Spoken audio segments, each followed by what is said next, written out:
अव आज पगार होणार होता ना, झाला का मग पगार? झालाय की 2,500 रुपये. 2,500 रुपये?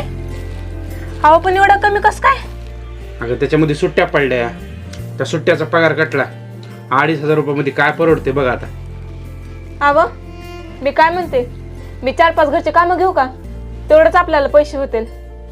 तुम्ही विचार करा ना, एका घरचे 500 म्हणल्यानंतर 5 घरचे किती होते? 2,500 रुपये होते. तर आता बघा ना, तुमचे 3,000, माझे 2,500, असे मिळून आपल्याकडे किती होईल? तर 5,500 रुपये होईल. तर आपण लोकांचं जे काही देणं पाणी केलं ना, थोडं सगळ्यांचं देऊन टाकू आणि उरलेल्या पैशामध्ये ना तुम्हाला सायकल घेऊ.